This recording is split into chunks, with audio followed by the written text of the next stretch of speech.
মা এলে বেঁচে উঠে ডাক, তেলিয়ামুড়ায় ফিরে এলো পুরনো সেই বুদের ডাক। টিএসআর 12 নম্বর ব্যাটালিয়নের দুর্গাপূজায় এবার জাঁকজমক ফেরার বার্তা। মা দুর্গা হিন্দু বাঙালির চেতনার উৎসব, আবেগের উৎসব, আর এই উৎসবকে ঘিরেই বহু বছরের ঐতিহ্য ফিরিয়ে আনতে চলছে তেলিয়ামুড়া টিএসআর 12 ব্যাটালিয়ন।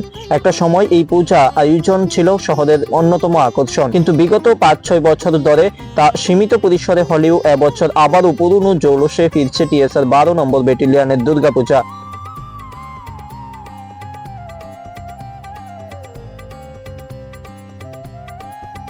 বৃহস্পতিবার খুঁটি পূজা সম্পন্ন হওয়ার মধ্য দিয়ে পূর্ণ মর্যাদায় শুরু হলো এবারের পুজোর আয়োজন। ব্যাটালিয়নের কমান্ড্যান্ট জানালেন, চাকমাঘাট এবার ব্যাপক উৎসাহ উদ্দীপনার মধ্য দিয়ে অনুষ্ঠিত হতে যাবে এই পূজা। এবারের থিম থাকবে কাল্পনিক প্যান্ডেলে নবদুর্গার উপস্থাপনা। আশা করা যাচ্ছে তেলিয়ামুড়া সহ রাজ্যের বিভিন্ন প্রান্ত থেকে সাধারণ মানুষ ভিড় করবেন এই পূজা মণ্ডপে। 12 নম্বর ব্যাটালিয়ন চাকমাঘাটে এইবার পূজা হচ্ছে। তো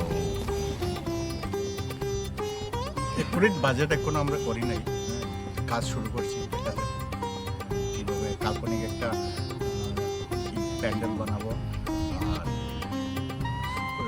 সব আমাদের জোয়ান সবাই চাচ্ছে যে নবদুর্গা এবার পূজা করবে এখানে।